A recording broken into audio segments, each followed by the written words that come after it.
It is 19th December 2024, and I want to talk about some things that I've been thinking about and I want to keep track of. Firstly, I want to talk about exposure therapy. So, for example, if somebody has a fear of spiders, then you slowly expose them to pictures of spiders, and then they kind of get used to it. And then you take it up a notch and you're like, okay, let's look at videos of spiders. And then they sort of get used to that a little bit. It's gonna take time, maybe months, and then you sort of expose them to an actual spider.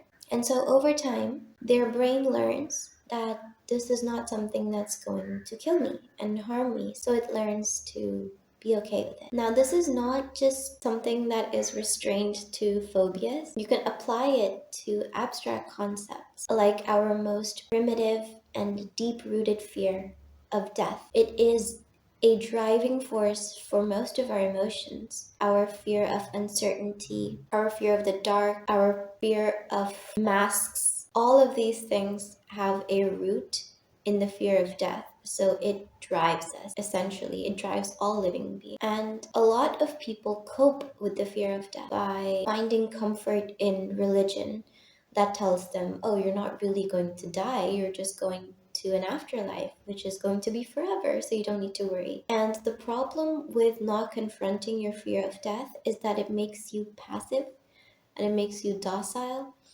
and it makes you not want to achieve much in this world because you're just projecting everything into the afterworld. I think that is what Nietzsche did for me.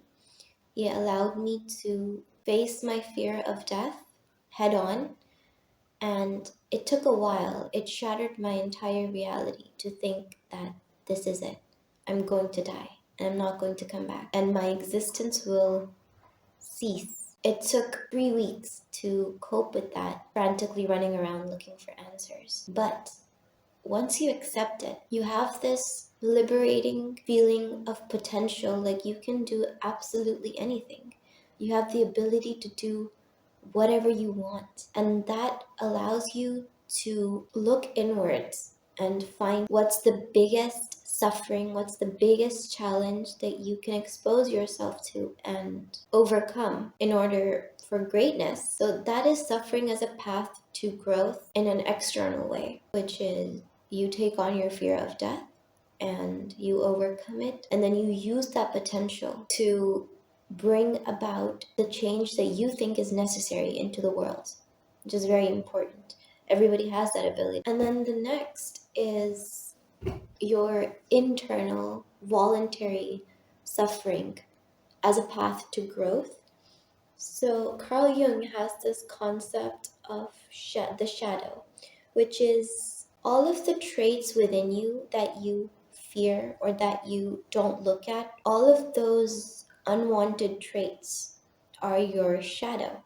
For a lot of people, anger issues are part of their shadow. They don't want to accept they have anger issues, and they don't want to consequently deal with them, because it is only by accepting these weaknesses that you can overcome them or try to integrate them. Now, for example, this is a step by step on how I can use something that is a trigger for me and channel it in a more productive way. If somebody gives me constructive criticism on my work or on academics or something, I immediately feel threatened and I immediately feel irrational anger. Normal people in these circumstances don't feel that type of anger. It triggers me so much. And then you identify that. And then you think, okay, why is it that when somebody criticizes my work or gives me constructive criticism that I feel so angry? And perhaps it's because you have equated your self-worth and your value as a person to the work that you provide. And then you ask yourself, when have you felt this way before? And maybe it takes you to a memory of your childhood or your childhood itself, where you were only given love or importance if you achieved something remarkable, if you got good grades. And that is the only time you were shown love or affection. And so from a young age, you tied your self-worth to your productive utility output. And so when somebody criticizes that, you feel like your worth as a human being is being attacked. And it doesn't just stop there. You don't just have to identify these triggers. You also need to accept them, not hate yourself for them. And then, more importantly, shadow work is not about killing your shadow. The idea of the shadow is not to kill it, it's not to completely get rid of your anger or any feelings of mistrust you may have, or that was projection. It's not, the idea of shadow work is not to eliminate your shadow, it's to integrate it into your personality, because fear and anger and sadness and mistrust, all of these things are important. They are necessary.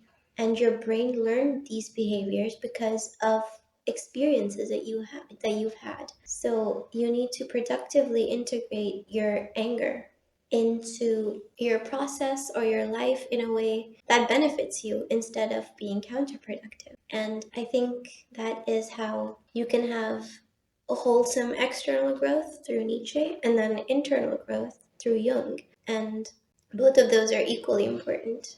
I am currently reading Memories, Dreams, and Reflections, the autobiography of Carl Jung. And so far it's a bit weird, pretty weird. But if I have any insights, I will let you know. Eat well, please. And I know it's a hard time for you right now, but it's always going to get better. Maybe you should fix your sleeping schedule. You haven't slept properly. Like, you've been awake since last night, and it's 10 a.m. in the morning.